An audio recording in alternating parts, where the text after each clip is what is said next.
नमस्कार, दंगल में आपका स्वागत है। मैं हूं साहिल जोशी। देश की सियासत अब नई शिक्षा नीति पर उबल रही है और यह उबल आया है कांग्रेस की पूर्व अध्यक्ष सोनिया गांधी के उस लेख के बाद जिसे उन्होंने एक अखबार में लिखा है। सोनिया गांधी ने अपने लेख में नई शिक्षा नीति पर सवाल उठाए हैं। साथ ही आरोप भी लगाया है कि शिक्षा नीति में आरएसएस की दखलंदाजी से शिक्षा का कत्ल किया जा रहा है।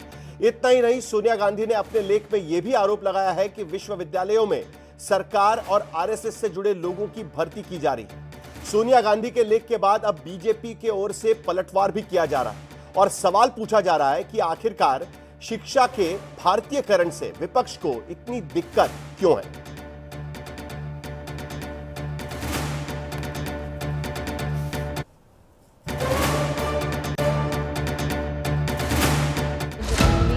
और ये तस्वीरें नागपुर से, जहां नागपुर में स्थित डॉक्टर हेडगेवार स्मारक समिति राष्ट्रीय स्वयंसेवक। एक दिन पहले पीएम मोदी संघ मुख्यालय पहुंचे। संघ संस्थापक हेडगेवार और गुरु गोलवलकर की समाधि पर नमन किया। मोहन भागवत से मुलाकात की। बतौर पीएम पहली बार मोदी के आरएसएस मुख्यालय जाने की चर्चाएं जोरों पर रही। अब पीएम मोदी के नागपुर दौरे के अगले दिन ही पूर्व कांग्रेस अध्यक्ष सोनिया गांधी के एक लेख पर संघ को लेकर नया सियासी संग्राम छिड़ गया है, क्योंकि अपने लेख में सोनिया गांधी ने नई शिक्षा नीति पर सवाल के साथ साथ देश के तमाम संस्थानों पर आरएसएस के कब्जे का आरोप लगा दिया है। सोनिया गांधी ने अपने लेख में लिखा है कि सरकार को भारत के बच्चों और युवाओं की शिक्षा की कोई परवाह नहीं है। पिछले 10 सालों में केंद्र सरकार का रवैया बताता है कि शिक्षा के क्षेत्र में उसका ध्यान सिर्फ 3 चीजों पर है। ये 3 चीजें हैं: केंद्र सरकार के हाथों में ताकत का जमावड़ा, शिक्षा में निजी कंपनियों को बढ़ावा देने के साथ निवेश को आउटसोर्स करना और पाठ्य पुस्तकों, पाठ्यक्रम और संस्थानों में सांप्रदायिकता का जहर घोलना। सरकार शिक्षा को लेकर गंभीर नहीं है और न्यू एजुकेशन पॉलिसी 2020 के नाम पर अपनी नीतियों को थोप रही है।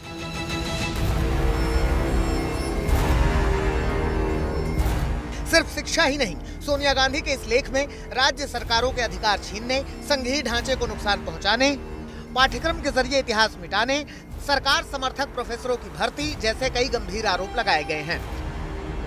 इन आरोपों का बीजेपी नेता मुखर स्वर में जवाब दे रहे हैं। शिक्षा पद्धति में बदलाव करके अगर उसका भारतीयकरण हो रहा है तो इससे किसी को दुख होने का कारण नहीं है। कोई भी जो राष्ट्रभक्त व्यक्ति है वो यही कहेगा कि इसका भारतीयकरण होना चाहिए। मुझे ऐसा लगता है कि सोनिया जी ने इसकी पूरी जानकारी लेनी चाहिए और भारतीयकरण को पूर्ण रूप से सपोर्ट करना चाहिए। हालांकि सियासत के बीच सवाल ये है कि क्या ऐसे आरोपों में वाकई दम है या केवल राजनीति के लिए ऐसे सवालों को हथियार बनाया जा रहा है। साल 2014 में केंद्र में बीजेपी की सरकार बनने के बाद से संघ का राजनीतिक प्रभाव बढ़ा है। आरएसएस अब तक की अपनी सबसे मजबूत स्थिति में नजर आता है। लिहाजा राजनीति के साथ साथ तमाम संस्थानों में आरएसएस के दखल के आरोप विपक्षी दल लगातार लगाते रहे हैं।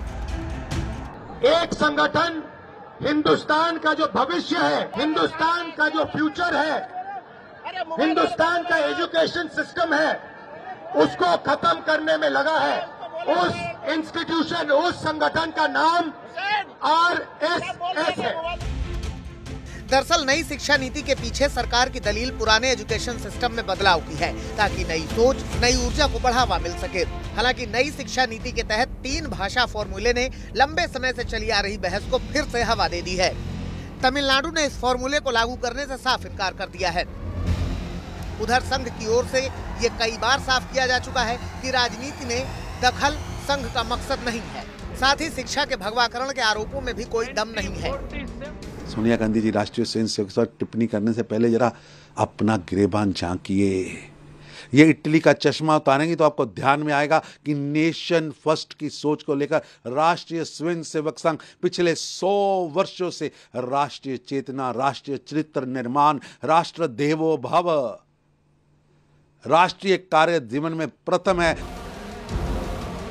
हालांकि इन सब के बीच बीते कुछ साल में आरएसएस पर हिंदू राष्ट्र बनाने पर जोर और अल्पसंख्यकों के प्रति उसके रवैये को लेकर सवाल उठते रहे हैं, जिससे कई मंचों पर विपक्ष मुद्दा बनाता रहा है।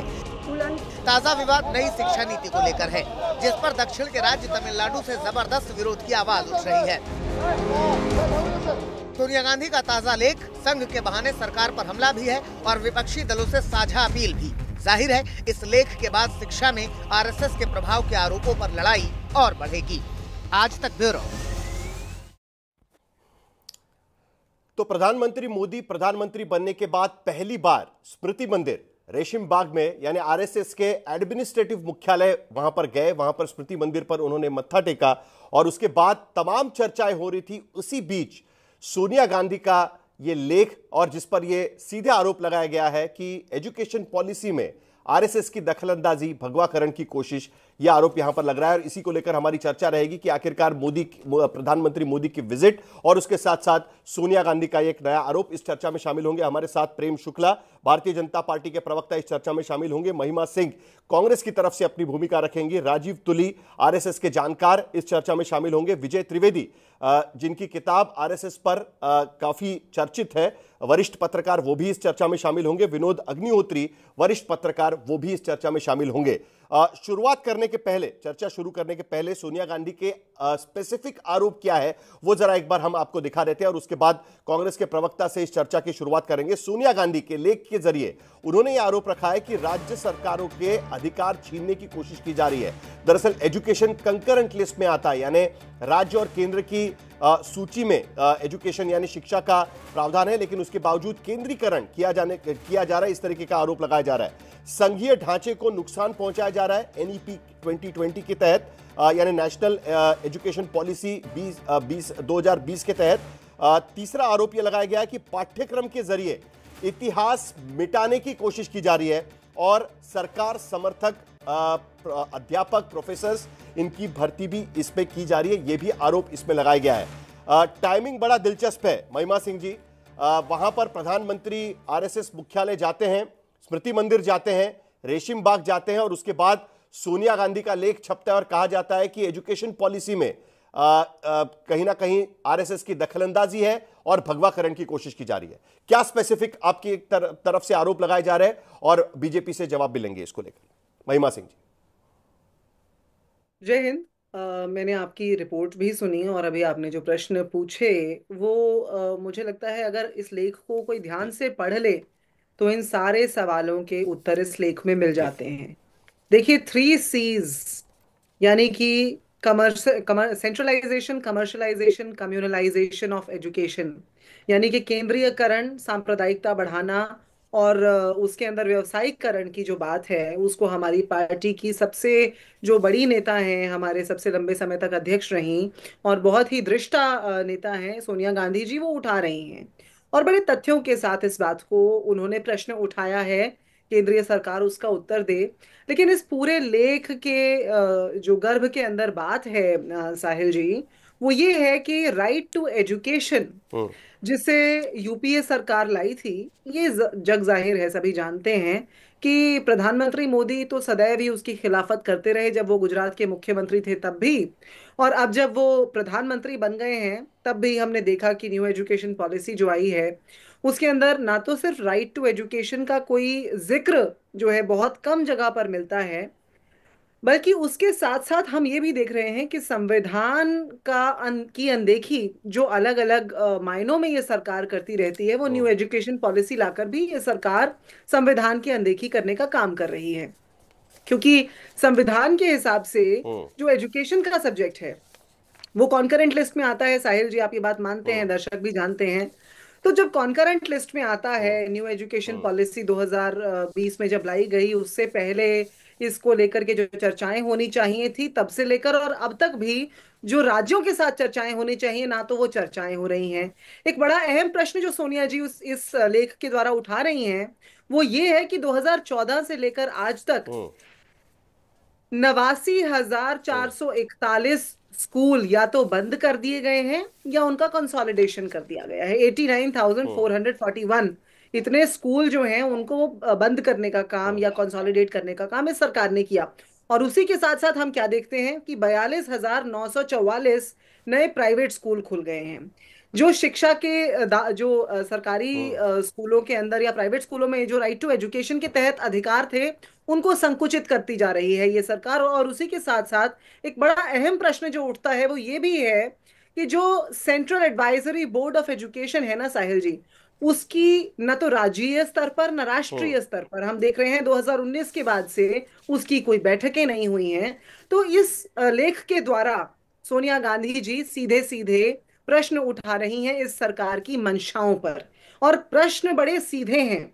इस सरकार प्रेम को शुक्ला जवाब जी, नहीं तीन सीधे देने स्पेसिफिक चाहिए, आरोप है। बजाय कि उसे गोल गोल घुमा के और हमारे ही ऊपर वापस आरोप लगाने की बजाय ये बता दें कि ये सब क्यों हो रहा है, क्यों बैठक नहीं बुलाई गई central advisory board of specific education आरोप की, प्रेम शुक्ला जी लगाए जा रहे हैं। आप क्यों इतने व्यावसायीकरण स्कूल बंद करने कर की दिए कोशिश गए? कर रहे हैं, प्राइवेट स्कूल ज्यादा खुल रहे हैं। दूसरा आरोप लगाया गया है कि सांप्रदायिकता फैलाने की कोशिश की जा रही है और शिक्षा नीति का केंद्रीयकरण किया जा रहा है, जबकि राज्य और केंद्र की कंकरेंट लिस्ट में शिक्षा दरअसल शामिल होता है, उसके बावजूद भी केंद्रीयकरण किया जा रहा है। तीन स्पेसिफिक आरोप इस सरकार पर लगाने की कोशिश है सोनिया गांधी के जरिए। प्रेम शुक्ला जी,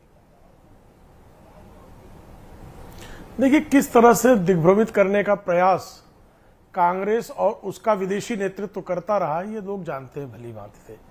पहली बार जो है संविधान निर्माताओं ने शिक्षा को तो राज्य सूची में रखा था, उसको राज्य सूची से समवर्ती सूची में लाया किसने? श्रीमती सोनिया गांधी की सास श्रीमती इंदिरा गांधी ने आपातकाल में लाया।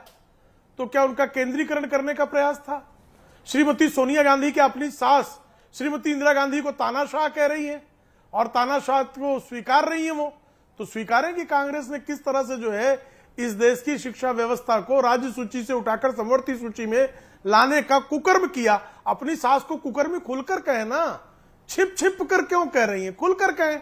अब दूसरी बात देखो, शिक्षा को उन्होंने कन्वर्जन, करप्शन और कम्युनिज्म का जरिया बना रखा था। हर कोई जानता है कि 1960 के दशक के बाद इस पैनल में बैठे चाहे आदरणीय विजय त्रिवेदी हो चाहे आदरणीय विनोद जी हो, दोनों भली भांति जानते हैं कि 1960 के दशक के बाद श्रीमती इंदिरा गांधी ने, कांग्रेस की सरकार ने बाकायदा कम्युनिस्टों के साथ एक अलिखित समझौता किया था, और अलिखित समझौता ये था कि एकेडमिक्स में जो है वो कम्युनिस्टों का वर्चस्व सुनियोजित ढंग से स्थापित किया गया था। अब चूंकि कम्युनिस्टों का वर्चस्व जो है धराशायी हुआ है, तो जो कम्युनिस्टों की लगातार वकालत करने वाली कांग्रेस है, जो आजकल लेफ्ट एक्सट्रीमिस्ट द्वारा संचालित है, उसको बहुत पीड़ा हो रही है कि योग्य लोग कैसे आ जा रहे हैं। भाई, योग्यता के आधार पर लोग जो हैं शिक्षा क्षेत्र में नियुक्तियां कैसे हो रही हैं? अब तो रिश्तेदारी कम्युनिस्टों को इनके आधार पर नियुक्तियां हो नहीं रही है। और कन्वर्जन माफिया की तो स्वयं जो है सरगना के रूप में श्रीमती सोनिया गांधी भारत में आई ही थी। श्रीमती सोनिया गांधी का पूर्व इतिहास जो है वो कन्वर्जन माफिया के साथ जो है लगा हुआ है। तो अब कन्वर्जन माफिया जो है, जिसने प्राथमिक शिक्षा को नियंत्रित कर रखा था, उसको बहुत पीड़ा है कि कन्वर्जन माफिया की आजकल चल नहीं रही है। ये जो कन्वर्जन माफिया के जो समर्थक हैं वो छाती पीटेंगे स्वाभाविक तौर पर, क्योंकि अब गुणवत्ता परक शिक्षा जो है वो कन्वर्जन माफिया के क्षेत्र से बाहर के लोग भी भली भांति स्थापित कर रहे हैं, और उसका लाभ जो है लोगों को मिल रहा है। वरना इस यहाँ के स्कूलों में जो है हिंदू निजी स्कूलें खोल के अनुकूल व्यवहार करने वाले छात्रों को दंडित करने की परंपरा थी। ये व्यवस्था बनाई गई थी कि अगर कोई जो है कलावा पहन के विद्यालय में चले जाए तो उसको दंडित किया जाता था और क्रॉस पहन के जा सकता था।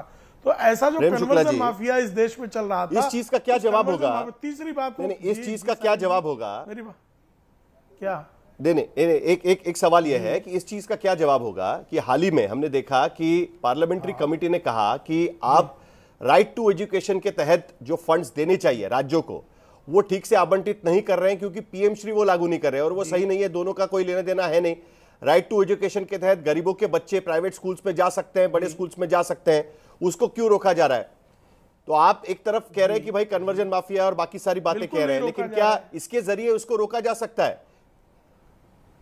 तो ये पार्लियामेंट्री कमेटी का रिपोर्ट इस तरीके से क्यों आया? क्यों उन्होंने कहा कि भाई ये गलत है? आप मुझे कृपा करके साहिल जी बताइए ना कि कांग्रेस को राइट टू एजुकेशन तो 2010 में याद आया ना। इस देश में शिक्षा के अधिकार से इसका मतलब कांग्रेस ने जो है 4 पीढ़ियों तक वंचित रखा। नेहरू ने वंचित रखा, इंदिरा जी ने वंचित रखा, राजीव जी ने वंचित रखा, और श्रीमती सोनिया गांधी अपने कार्यकाल के दूसरे कार्यकाल में उनका जब आया तब उन्होंने राइट टू एजुकेशन की उनको सुधाई। तो राइट टू एजुकेशन यानी इस देश को था ही नहीं। अरे भाई, इस देश में हर किसी को जो है गुणवत्तापरक शिक्षा मिलनी चाहिए, यही तो न्यू एजुकेशन पॉलिसी कह रही है। और न्यू एजुकेशन पॉलिसी के इस जो है जिस तरह से क्रियान्वयन किया जा रहा है, उसके सबसे अधिक आपको जानकारी के लिए बता दें साहिल जी, सबसे अधिक विद्यालय बंद हुए तमिलनाडु में।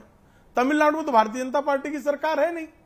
तमिलनाडु में सबसे अधिक प्राथमिक विद्यालय बंद हुए, कंसोलिडेट किए गए, वहां पर तो कांग्रेस और डीएमके की सरकार सबसे ज्यादा प्राइवेट स्कूल खुले हैं महाराष्ट्र में।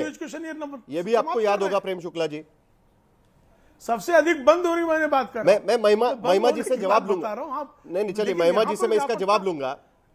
नहीं, महिमा जी से मैं इसका जवाब लूंगा। एक स्पेसिफिक चीज पर आपका जवाब चाहूंगा, उसके बाद महिमा जी से जवाब भी लेंगे। प्राइवेट विद्यालय खुलते हैं।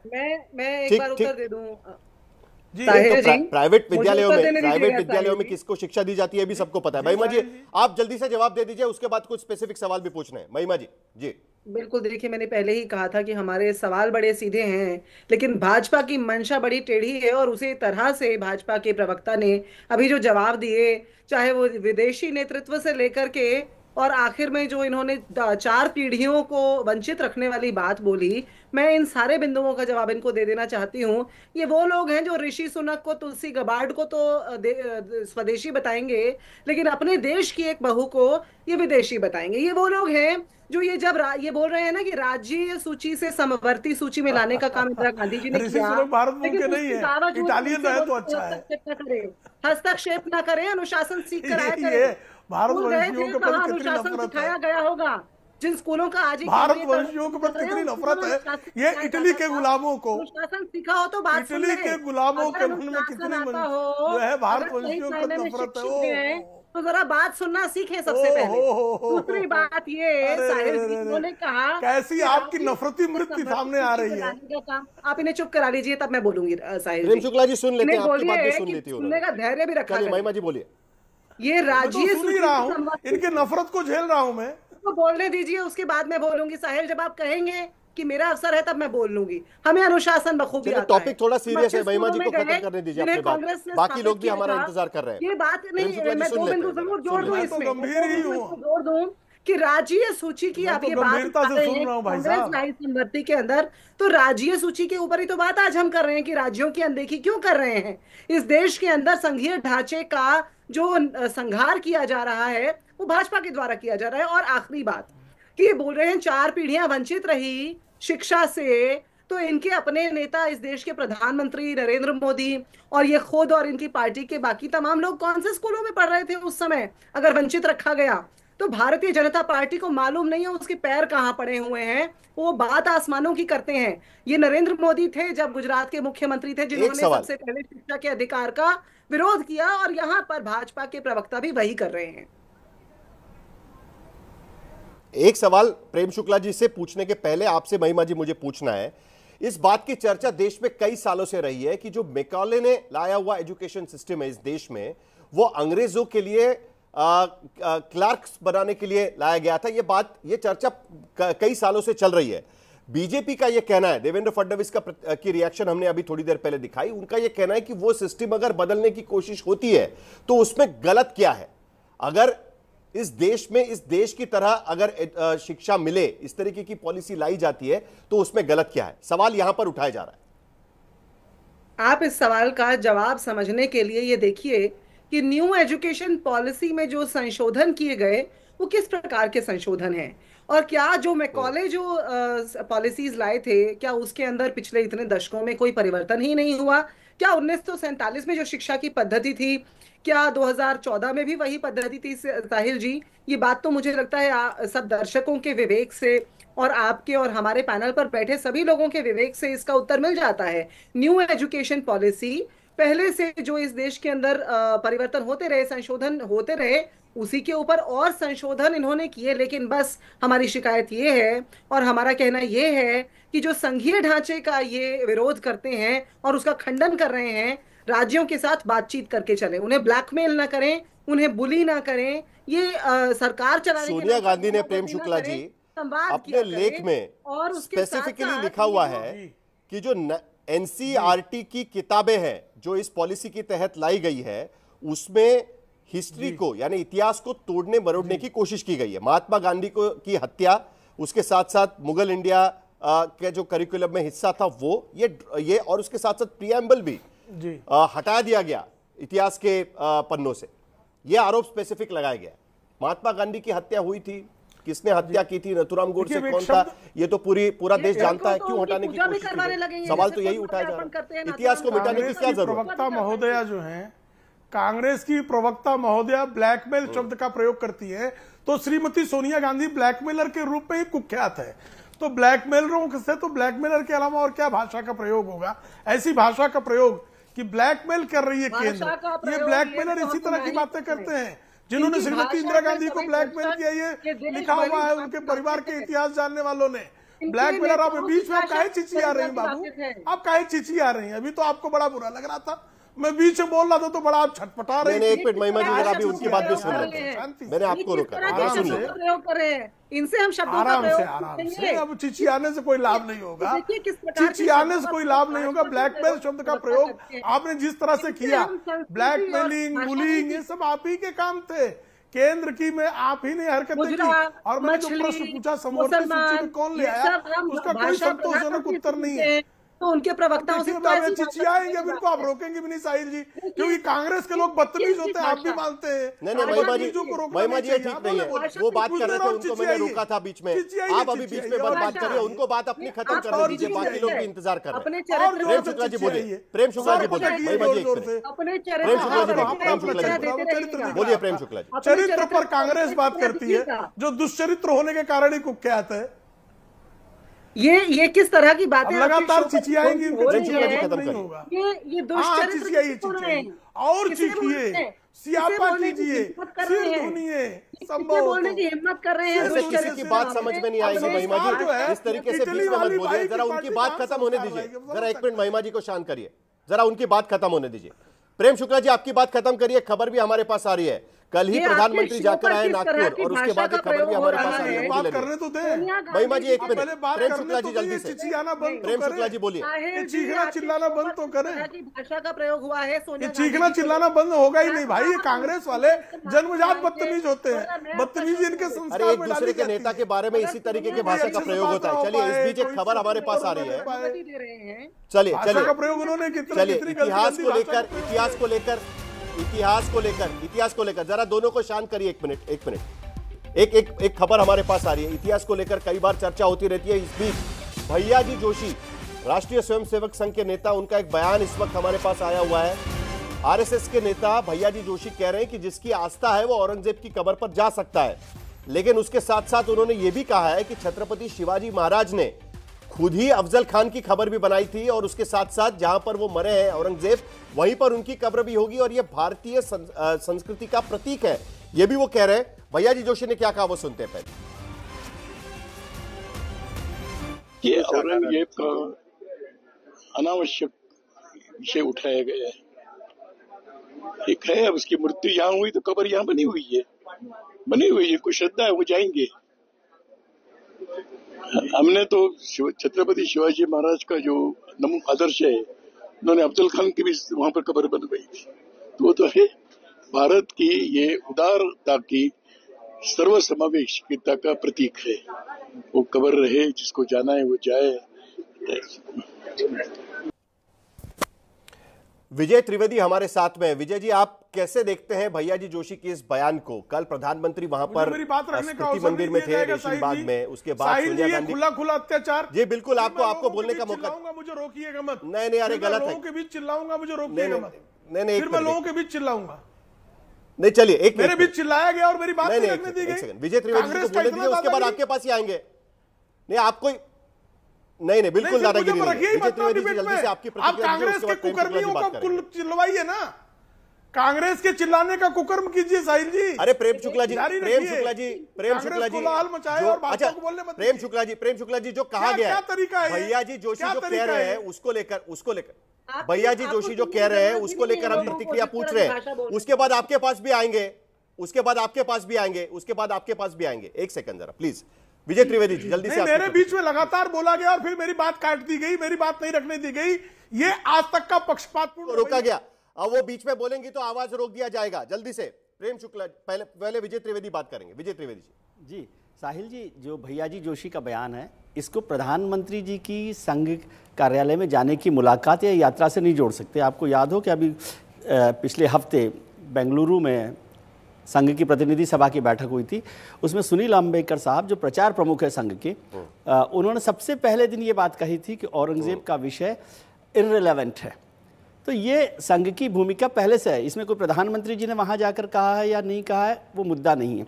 दूसरी बात, यदि आप इसको और पहले देखें तो जो संघ प्रमुख है, सरसंघ चालक हैं मोहन भागवत जी, वो समावेशी होने की बात पे बार बार इस बात का जिक्र करते रहे कि हर मस्जिद में शिवलिंग ढूंढना ठीक नहीं है। उससे पहले जब राम जन्मभूमि में राम मंदिर का निर्माण हुआ, उस दिन भी सरसंघ चालक ने कहा कि अब राम मंदिर के बाद हम जो दूसरे मुद्दे हैं उन पर चर्चा नहीं करेंगे, उस पर बहस आगे नहीं बढ़ाएंगे। तो इसका मतलब है कि संघ की भूमिका स्पष्ट है कि वो इस तरह के बेवजह के जो विवाद हैं उस पर आगे नहीं बढ़ना चाहता। और भैयाजी जोशी ने बहुत स्पष्ट तरीके से इस बात का जिक्र किया। एक छोटी सी बात और मैं जिक्र कर दूं, अभी आप एजुकेशन पॉलिसी पर जिक्र कर रहे हैं, तो एजुकेशन पॉलिसी पर ध्यान रखना चाहिए कि सबसे पहली एजुकेशन पॉलिसी 1968 में आई थी, जब इंदिरा गांधी जी प्रधानमंत्री थी, और वो कोठारी कमीशन की रिपोर्ट पर आई थी, जिसमें 3 लैंग्वेज फॉर्मूले को इंट्रोड्यूस किया गया था। कांग्रेस को शायद जानकारी नहीं है। 1968 में, जिसमें 3 भाषाओं को रखा गया और उसमें कहा गया कि जो दक्षिण भारत है वहाँ पर अंग्रेजी और जो राज्य की भाषा है वो और हिंदी तीनों रहेंगी, और जो नॉन साउथ इंडियन है वहाँ पर हिंदी इंग्लिश के अलावा एक साउथ इंडियन भाषा होनी चाहिए। तो 3rd लैंग्वेज का फॉर्मूला आया था वहाँ पर। उसके बाद बनी दूसरी एजुकेशन पॉलिसी 1986 में, जब राजीव गांधी जी आए, फिर उसके बाद 92 में जब नरसिम्हा राव आए, और उसके बाद 2005 में। इसमें भी महत्वपूर्ण है कि जो 1976 में जब इंदिरा गांधी थी, इमरजेंसी थी, तो उस दौरान 42nd अमेंडमेंट में स्टेट लिस्ट में जो एजुकेशन होती थी पहले, उसे कॉन्करेंट लिस्ट में डाला गया। हाँ। तो ये मैं इतिहास के तौर पर आपको बता रहा हूँ कि ये सारी चीज़ों का भी जिक्र होना चाहिए। ये फैक्ट्स है, इस पर कोई वो बात नहीं कर रहा। तो कॉन्करेंट लिस्ट में आने के बाद किस तरह से किया गया, अब मुद्दा क्या हो रहा है कि क्या उसका भारतीयकरण किया जा रहा है या भगवाकरण किया जा रहा है।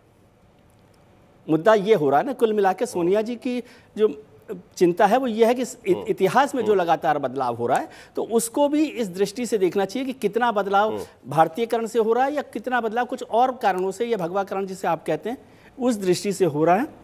लेकिन इसमें भी ये ध्यान रखना चाहिए कि पहले बहुत सारे जो लेफ्ट थिंकिंग वाले इंटेलेक्ट्स थे, उन्होंने उस इतिहास को किस रेफरेंस में दिया। इतिहास के फैक्ट्स को अलग तरीके से रखा जाता है, इतिहास को जब लिखा जाता है तो उसमें पर्सपेक्टिव आ जाता है। फैक्ट्स तो वही रहते हैं, लेकिन आप किस तरह से लिख रहे हैं, वो पर्सपेक्टिव क्या बदल रहा है, उस पर चर्चा होनी चाहिए। 3 लैंग्वेज फार्मूला पर, हालांकि सरकार ने कहा है कि वो 3 लैंग्वेज फार्मूले पर नहीं जाएगी, लेकिन ये 1968 में आया था, और उस समय भी तमिलनाडु में जो पार्टी थी डीएमके, उसका स्टैंड वही था जो आज है। तो उनका स्टैंड में भी कोई बड़ा बदलाव नहीं आया है। अब क्या जो सोनिया जी चिंता कर रही है, 3 चीज की बात की है, उस पर सरकार की क्या राय है, उस पर चर्चा होनी चाहिए, और कितना बदलाव जरूरी हो रहा है, कितना बदलाव जानकर किया जा रहा है, इस पर भी बहस होनी चाहिए। जरूरी बदलाव कितना हो रहा है और जानबूझकर बदलाव कितना किया जा रहा है। Central advisory board of education की मीटिंग्स यहां पर नहीं हो रही है, यह भी मुद्दा उठाया गया है। तो क्या कम से कम इस बारे में बातचीत होगी, ये पॉलिसी इंप्लीमेंट पूरी तरीके से करने के पहले, और क्या उस पर आगे चर्चा हो पाएगी? प्रेम शुक्ला।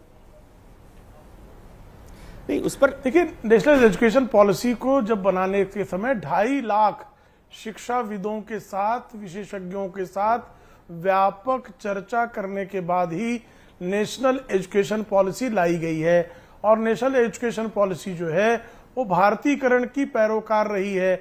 अब जो मैकाले के तंत्र के समर्थक रहे हैं उनको स्वाभाविक तौर पर उसमें पीड़ा होगी। अब मुगलों का इतिहास ही भारत का इतिहास है, इस भ्रम में चूंकि श्रीमान पंडित जवाहरलाल नेहरू के बाद कांग्रेस ने लगातार एक कौम विशेष के लोगों को ही शिक्षा मंत्रालय का दायित्व सौंपा था, और उन सब ने जो है मुगलों के उदात्तीकरण को ही भारत का इतिहास बताया था। अब मुगलों का उदात्तीकरण बंद कर दिया गया है, तो ऐसे लोगों को, मुगलों को जो लोग मुसलमानों का प्रतिनिधि समझते हैं, श्रीमती सोनिया गांधी समेत कांग्रेस और उनके बगल बच्चा दल ये समझते हैं कि मुगल जो है वो मुसलमानों के प्रतिनिधि हैं। इसलिए मुगलों के इतिहास के स्थान पर जब भारतीय राजाओं के गौरवशाली इतिहास को प्रस्तुत किया जा रहा है तो उसे सांप्रदायिकता बता रहे हैं। भाई मुगलों को का उदात्तीकरण, लेकिन संघ भी तो कह रहा है ना कि अगर औरंगजेब यहाँ पर मरा है तो उसकी कब्र भी यहीं बनेगी, वो इतिहास भी सिखाया जाना चाहिए, यही तो कहने की कोशिश कर रहा है ना। नहीं उसका कब नहीं, संघ की तरफ से भी तो यही कहा गया ना कि अगर संघ जो कह रहा है उसकी कब्र की बात, लेकिन उस कब्र का, लेकिन औरंगजेब का उदात्तीकरण नहीं किया जा सकता। उसकी कब्र हो सकती है लेकिन उस कब्र को जो है आप मजार का दर्जा नहीं दे सकते हैं। कब्र और मजार में अंतर होता है साहिल जी। औरंगजेब की कब्र को मजार का दर्जा देकर जिस तरह से उसके संरक्षण की विशेष व्यवस्था कराई गई, जिस तरह से औरंगजेब का उदात्तीकरण चल रहा है, और अफजल खान की जो जिसका जिक्र किया भैया जी ने, अफजल खान की जो कब्र है वो कब्र के स्वरूप में छत्रपति शिवाजी तो ने मतलब रखी थी। महात्मा गांधी का असैसिनेशन जो किया गया, उनकी हत्या की गई, वो नहीं सिखाएंगे हम उसका लोगों बच्चों को। सौंदर्यीकरण करने का काम किया। देखिए महात्मा गांधी की हत्या कौन नहीं जानता है। महात्मा गांधी की हत्या जो है नेहरू की नीतियों के कारण हुई थी, ये लोग जानते हैं। पहले उन पर हमला हुआ और मदन लाल पाहवा पकड़ा गया था, उसके बाद भी जो है उनको सुरक्षा नहीं दी गई। नेहरू जी पता नहीं कि उनको सुरक्षा तक देना नहीं चाहते थे। मदन लाल पाहवा जो है महात्मा गांधी की हत्या के पहले गिरफ्तार हो गया था, उसके बाद भी श्रीमान नेहरू जी ने उनको सुरक्षा क्यों नहीं दी?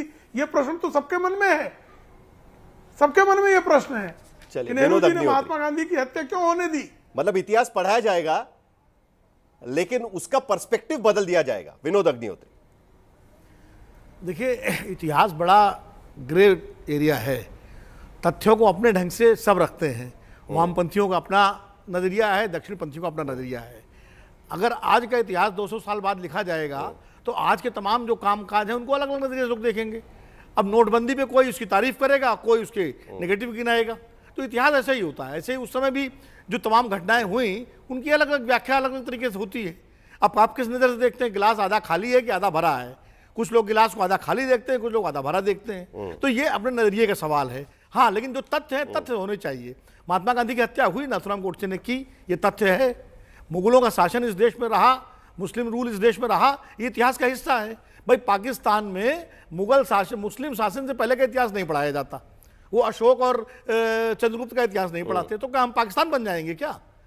मतलब कि हम भी वो पीरियड बीच से निकाल देंगे? अगर वो निकाल देंगे तो राणा प्रताप किससे लड़े थे? फिर ये सवाल उठेगा। तो इसलिए इतिहास के तथ्यों को व्याख्या अपने अपने तरीके से की जा सकती है, लेकिन तथ्यों को खत्म नहीं किया जा सकता। जो तथ्य है वो तथ्य है, उसमें आप क्या करेंगे? ये नई शिक्षा नीति की जहाँ तक बात है साहिल, देखिए हर सरकार अपनी विचारधारा के हिसाब से नई शिक्षा नीति या तमाम अपनी सांस्कृतिक नीतियां बनाती है, इसमें कोई गलत नहीं है। जब तक कांग्रेस का शासन रहा, कांग्रेस ने अपनी विचारधारा के हिसाब से बनाई। पिछले 11 साल से भारतीय जनता पार्टी का शासन है, वो अपनी विचारधारा से बनाएगी। इसमें कोई मतलब जनता ने अगर मैंडेट दिया है किसी पार्टी को तो वो अपनी विचारधारा लागू करेगी। अगर कल को कम्युनिस्ट 10 साल से होते तो एकदम से कम्युनिस्ट नीतियों के हिसाब से सरकार शिक्षा नीति बनती।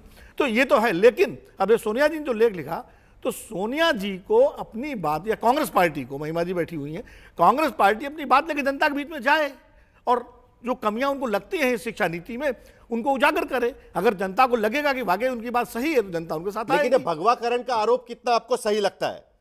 देखिए आरोप तो कम्युनलाइजेशन का लगाया जा रहा है, भगवाकरण का आरोप लगाया जा रहा है। देखिए जो भारतीय जनता पार्टी की विचारधारा है, हिंदुत्व की विचारधारा, भाजपा उसको हिंदुत्व की विचारधारा मानती है, कांग्रेस और दूसरे विपक्षी दल उसको सांप्रदायिक विचारधारा कहते हैं। तो ये अपना अपना नजरिया है। अब भारतीय संस्कृति को कुछ लोग सिर्फ हिंदू संस्कृति को भारतीय संस्कृति मानते हैं, एक तबका है जो पूरी समावेशी संस्कृति को भारतीय संस्कृति मानता है। भाई डॉक्टर लोहिया कहते थे कि मुसलमान जो है गजनी, गोरी और बाबर को आक्रांता माने, हिंदू जो है वो रजिया, शेरशाह और जायसी को अपना पुरखा माने। तो एक ये दृष्टि भी है। तो सवाल ये है कि ये देखने पर निर्भर है। रही बात भगवाकरण की, तो जब आरएसएस अभी भैया जी जोशी के बयान में उन्होंने साफ शब्दों में कहा है कि सर्वसमावेशकता यही भारतीय संस्कृति है और इसी के वजह से औरंगजेब की कब्र यहां पर होनी चाहिए। राजीव तुली हमारे साथ में, जो विनोद अग्निहोत्री कह रहे हैं कि आप भारतीयकरण किसको मानते हैं, सर्वसमावेशकता को मानेंगे या हिंदुत्व को मानेंगे? इसी को लेकर कहीं ना कहीं बहस हो रही है कांग्रेस और बीजेपी के बीच में। राजीव तुली जी। नहीं, धन्यवाद साहिल जी। समावेशी होना और हिंदूनेस या हिंदुत्ववादी होना, दोनों में कोई अंतर है ही नहीं। दोनों के अलावा कोई समावेशी है क्या?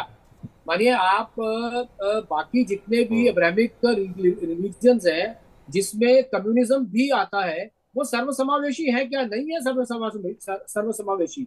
ये जो एनईपी है जिसको नेशनल एजुकेशन पॉलिसी के नाम से जाना जाता है, ये वामपंथ और दक्षिण पंथ के बीच का नहीं है, ये मेन स्ट्रीम के लिए है। ये वामपंथ होगा, कोई दक्षिण पंथ होगा, परंतु ये जो भारत का मेन स्ट्रीम है उसको मेन स्ट्रीम बनाने के लिए ही ये एनईपी है। अभी तथ्यों की बात हो रही थी, आपने, हमने और सबने इस देश में पढ़ा कि आर्य बाहर से आए, परंतु आज तक कोई बता पाया कि आर्य कहाँ से आए। तो वो अब वो जो थ्योरी जो पढ़ाई जाती थी कि आर्य बाहर से आए, वो theory that has been proven wrong, वो गलत साबित हो गई है। तो उसको अभी भी वैसे ही पढ़ाया जाना है क्या?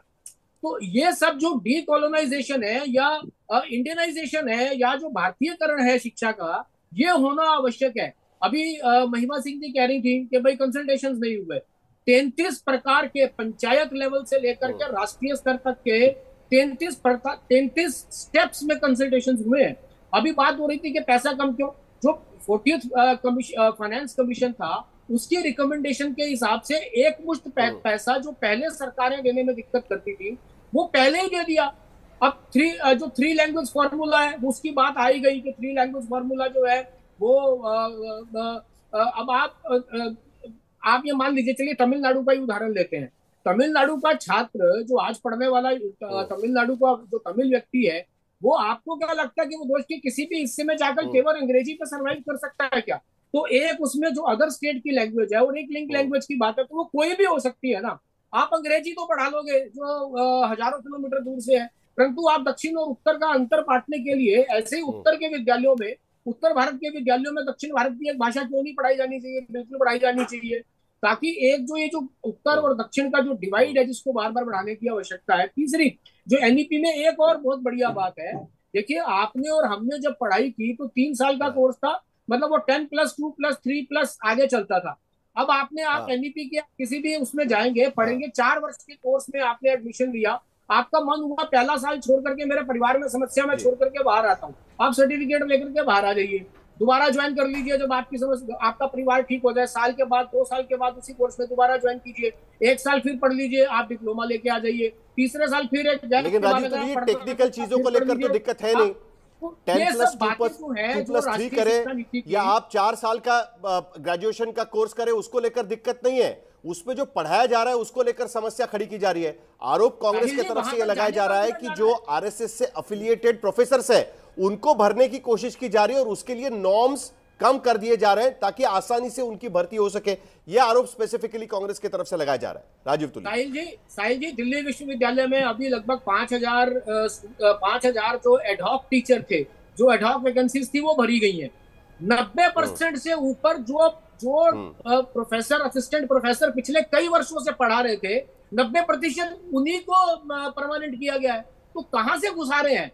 माने अब जो महिमा जी जो इसको जिसमें इनको ये कहना है कि उन सबको निकाल देना चाहिए था क्या, जो ऑलरेडी पढ़ा रहे थे। तो ये जो फैक्ट्स है, ये फैक्ट्स ही सामने आने चाहिए और यही फैक्ट्स थोड़ी देर पहले विजय त्रिवेदी कह रहे थे 1968 में जब इंदिरा गांधी प्रधानमंत्री थी उसी वक्त आपने एक एजुकेशन पॉलिसी लाने की कोशिश की थी, उसमें आपने 3 लैंग्वेज फॉर्मूला रखा था। आज आपको वही बीजेपी ला रही है तो आपको उसमें दिक्कत हो रही है।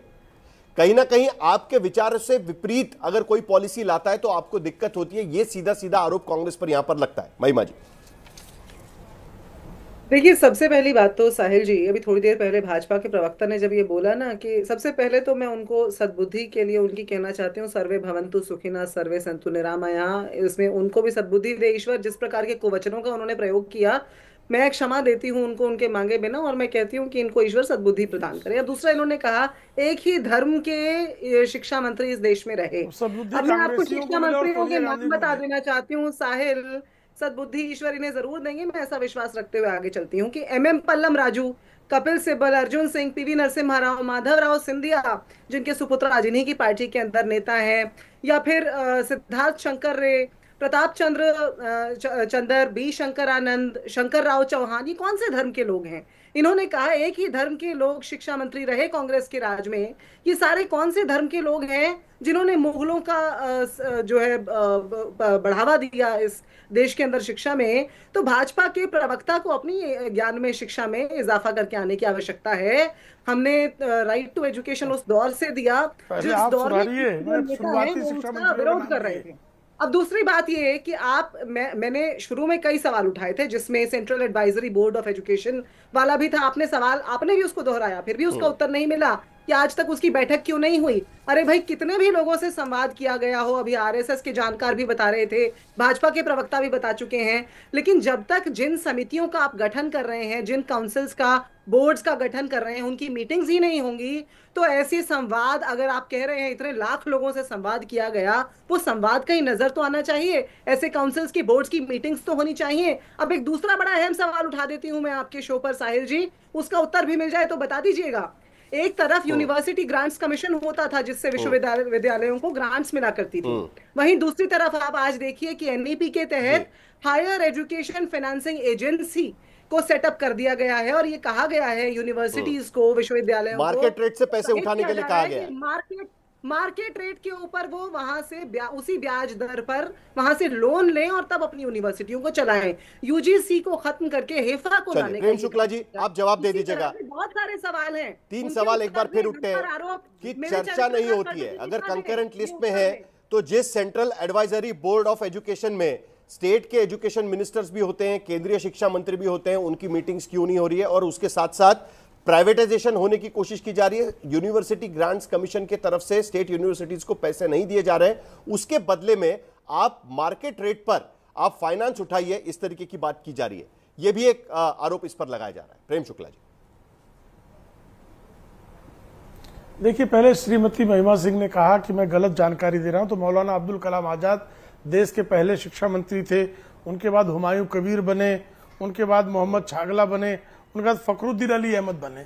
ये किस धर्म के थे? किस धर्म के थे बताइए? क्यों लोगों को भ्रमित करते? शंकरराव चौहान पहले चौथे पांचवें शिक्षा मंत्री बने थे क्या? चलिए, बाकी भी नाम थे ना। पांचवें शिक्षा मंत्री